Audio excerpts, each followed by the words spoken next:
a questão da legislação. Indo para o ponto da sonegação que você citou, Emerson,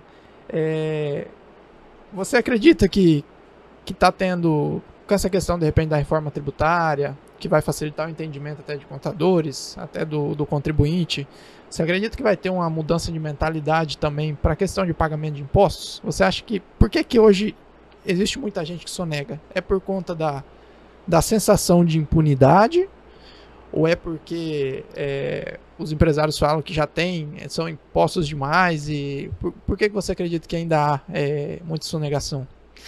Tá, não tem um estudo científico sobre isso, né? A gente tem um estudo, uma estimativa de que a sonegação ela é muito alta no Brasil. Assim como tem o impostômetro, né, que faz a estimativa de quanto o Brasil arrecada de tributo, nós temos lá o sonegômetro, que é mais ou menos o quanto as empresas sonegam de tributo. Assim, a gente não tem um estudo dos motivos que levam as empresas a entrar nesse mundo do ilícito tributário, né? Você tocou em duas possibilidades que eu vejo como sendo talvez as principais. A primeira delas é a sensação de fato da impunidade. O brasileiro ele tem por natureza, né, essa sensação de que eu vou fazer isso porque não vou ser pego, e se eu for pego vai compensar, né? O crime, aquela coisa, o crime compensa. Isso de fato acontece, né? Hoje eu não atuo mais no dia a dia da fiscalização por conta da minha subida mais para o nível estratégico da Secretaria de Finanças. Eu não tenho tempo de fazer a auto-infração, mas houve uma época que a gente era mais auditor raiz. Então você fazia o auto-infração, às vezes tinha que levar pessoalmente para a empresa. Isso é muito ruim, né? Mas ir lá para a empresa assinar. E às vezes alguns empresários, não, vou assinar isso aqui é só mais um papel, né? E jogava na gaveta lá, tal. Aí entra com uma defesa para poder protelar, aí o advogado entra com recurso e vai empurrando aquilo com a barriga, né? Com a sensação de que realmente não vai ter a punição. O que aconteceu aqui no estado de Rondônia nos últimos anos também, né, uma evolução muito grande, é que sempre quando é transitado em julgado o administrativo, o tributário, o ilícito tributário, a gente manda isso para o Ministério Público. E o Ministério Público está chegando cada vez mais próximo desses eventos, porque a sonegação, ela é na verdade uma tipificação penal. Ela caracteriza crime contra a ordem tributária, está dentro do sistema penal brasileiro. Então, quando fica provado que você, Bruno, sonegou o ICMS, você, na verdade, não está só praticando um ilícito administrativo, que é, além de pagar o ICMS, que você sonegou, pagar uma multa também. Mas você está praticando um crime, né? Um crime. E dentro, quando você lhe atribuído essa tipificação penal, aí você mantém, lógico, né, toda a parte administrativa, mas vai para o crime. E aí a parte penal é o Ministério Público Estadual que cuida disso.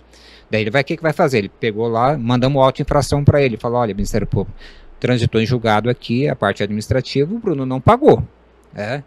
Porque se você paga, extingue a punibilidade. Então, zera tudo, acaba o crime. Agora, quando você não paga, nós mandamos isso para o Ministério Público. O Ministério Público pega tudo isso e vai te chamar, vai te ouvir para ver quais foram as razões, né? E se você não fizer o pagamento, o que ele vai fazer? Ele vai denunciar isso lá na justiça. Aí o judiciário vai pegar tudo aquilo, também vai te ouvir. E se você não regularizar aquilo em tempo hábil, você pode parar na cadeia, você vai preso. Então a gente tem casos de grandes empresários em Rondônia que já estão cumprindo pena por sonegação fiscal. Eu acho que a maioria acaba chegando e fazendo lá, porque se você for lá e pagar o tributo, você resolve tudo isso. Então a gente o Estado está chegando cada vez mais próximo. Tem condições de pagar, né? Nessa galera.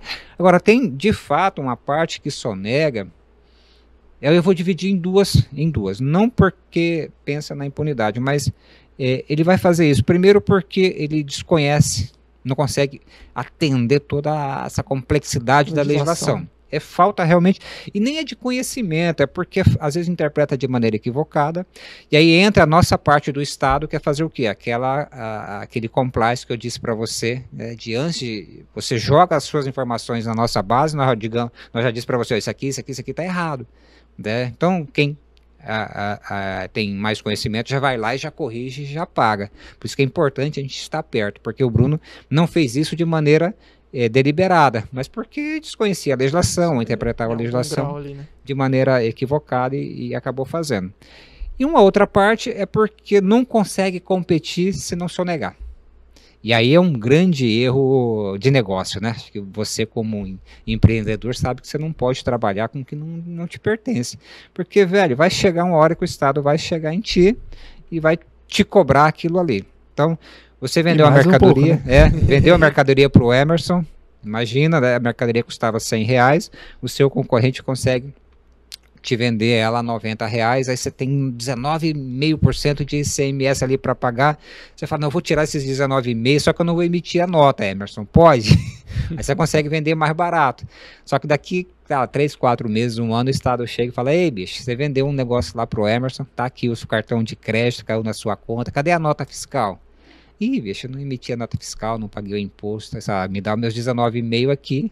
E aí você não tem como cobrar do Emerson mais esse valor, né? Porque você utilizou o tributo como mecanismo de competitividade. E esse é um grande erro de negócio que eu imagino que as empresas fazem, né? E não deveria fazer. E é como eu falo, e eu já ouvi isso de empresários, porque assim, a gente é auditor, mas vive na sociedade, né? Ele fala, Emerson, se eu não fizer desse jeito, eu não consigo competir. Esse meio é muito difícil, né? Mas fala, então sai do negócio, cara. Não adianta você ficar de maneira errada no negócio, né? Porque uma hora vai bater a sua porta. Se não fechar as portas agora, de repente precisa fechar lá na frente. Ele vai fechar lá na frente e vai ficar com um passivo, né, cara? Porque você não dorme, né? Por mais que a pessoa fale, não me importa com isso, não. Você não dorme, cara. E aí corre o risco do Ministério Público chegar na sua porta em algum momento também, né?